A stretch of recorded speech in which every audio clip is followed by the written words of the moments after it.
Hello mga makasariwa, my name is MJ Refreshing Water and welcome back again to my YouTube channel!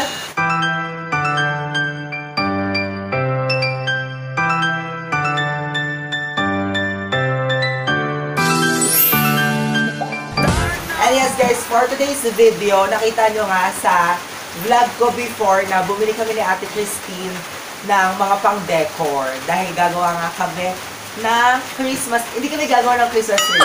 I mean, magde-decor kami ng Christmas tree, gano'n. So, ngayon, sasamahan niyo ako kung paano namin pagagandahin ang aming Christmas tree. And I'm so excited kasi this is my first time talaga as in super first time.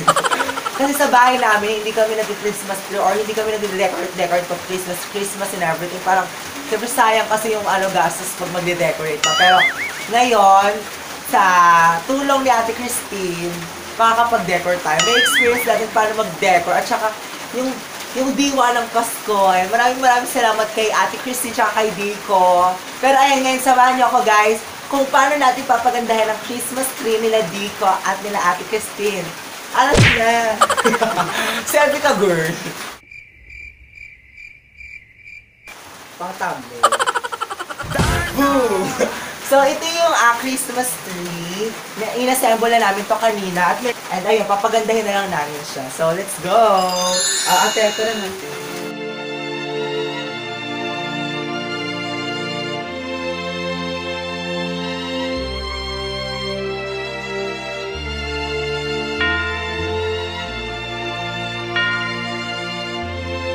So, ayun, nandito yung aming mga pang-decor. And yung theme nung namin, Christmas tree or nung design namin is red and gold, di ba?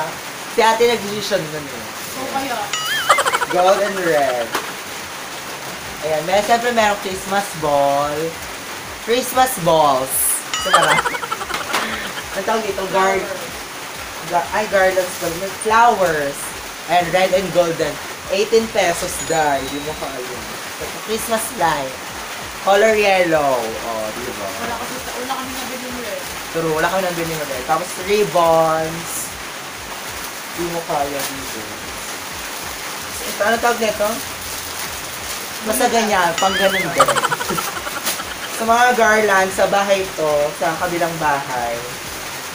And ito, gold na garlands para dito yun. Merry Christmas keme-keme, pang sabit-sabit lang din. And mas smaller na Christmas balls. Gold and red. At siyempre, ang pinaka-importante ang Pasko. Si DK yung magaganon. Ang punong kahoy. Punong kahoy. Punong abala.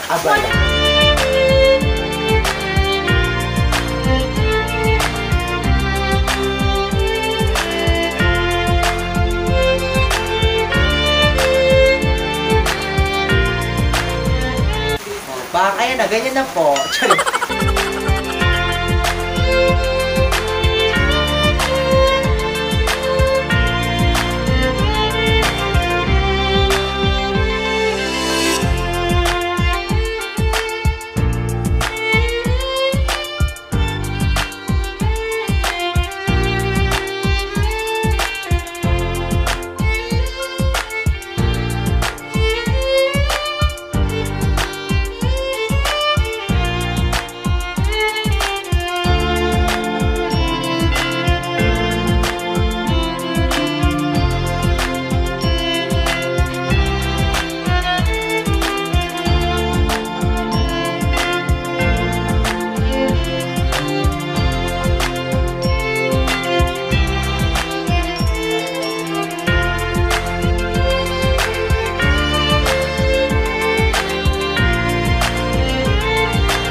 fairness, ang hirap mag-ano-ano ko te. Ang hirap maglagay-lagay, ang hirap mag-arrange. Yung arrangement ng balls, ng mga flowers. Yung parang dapat kasi walang dead air. Dead air? Parang walang ano, yung parang dapat lahat occupied. So, dapat titignan mo kung saan mo talaga. Yung alignment, yung arrangement ng mga balls, ng flowers, ng mga ribbons.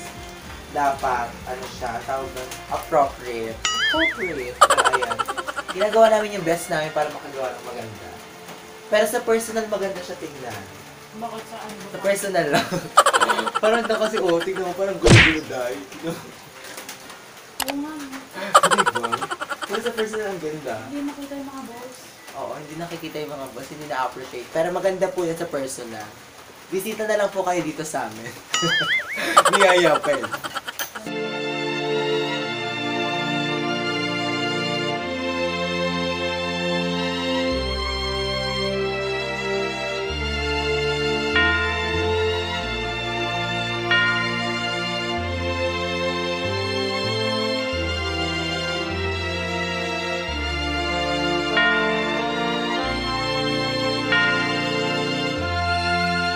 So right now, ikakabit na natin ang isa sa pinaka-highlight ng Christmas tree, ng mga Christmas lights.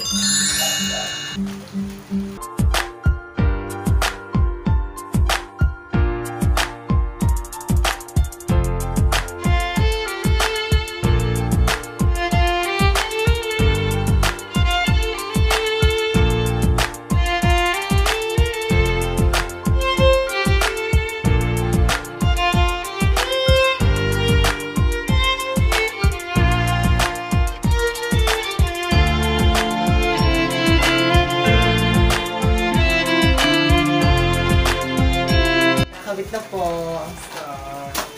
Ano yun? Star ng Pasko. Dito.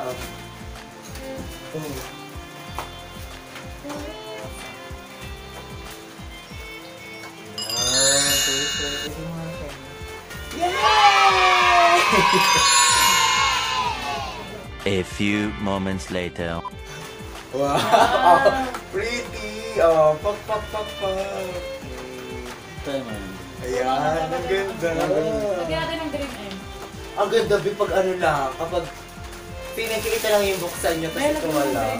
Kapag ganyan lang pretty, pak. Isa pa? Sige, let's try. Hindi ba nagdalaw yan? Oo. Kulang ng isang kulay. Kulang siya ng isang kulay, so lalagyan namin ng green. Red sana yan.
So, dito ang kayang space. Ayan, dito yung hagdan.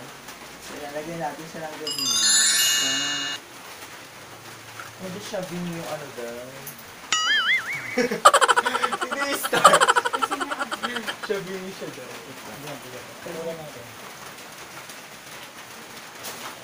Sasaksak ko na niya.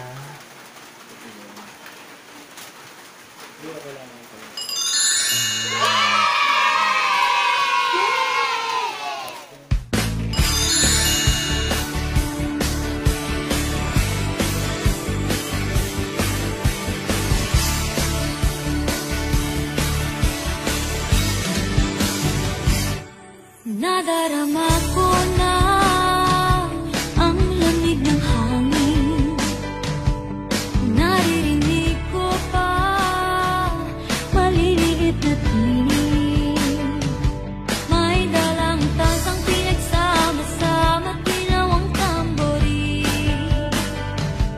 Ang mga parol ng bawat tahan ay nagniningning. Ibang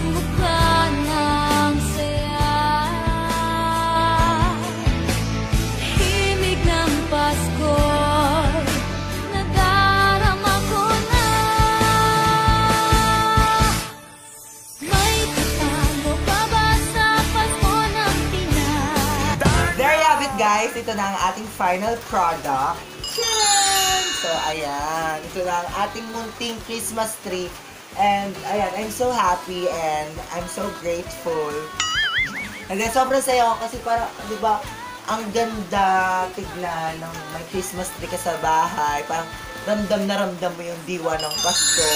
Despite pandemic, despite sa mga nangyayari sa buhay natin ngayong taon. Siyempre, kailangan i-celebrate pa din natin yung kapanganakan ni Jesus. And isang way na pwede nating i-celebrate or isang way kung paano natin alam mo yun, na isa sa buhay yung kapanganakan ni Jesus is through this, through parang pagandahin yung bahay, ang Christmas tree, mga pa-Christmas decor, mga ganyan. Kasi by this, parang yung spirit ng season, parang alam mo yun, saya-saya. Tsaka ang ganda nito kapag gabi. Araw-araw naman Pasko, pero iba pa rin kasi yung season na, for example, bare months na. Pag bare months, may mga Christmas tree, may mga pagbukuti-kuti, tapos busilak, may mga gano'n na chika. So, ayun, di ba? Parang ang ganda talaga. Parang tititigan mo na lang siya, tapos habang natutulog ka, parang kumukuti-kuti tap din ako dahil. So, mga glitters. Oh, di ba? Fuck, fresh. Pero ayun guys, maraming salamat siyempre sa pagsubaybay at panonood nyo dito sa aking vlog. Kung nagustuhan nyo to, please give like, share, comment, and subscribe to my channel. Muli ko Mark Joshua and nagsasabi, be happy and always think positive para lagi refreshing. Bye!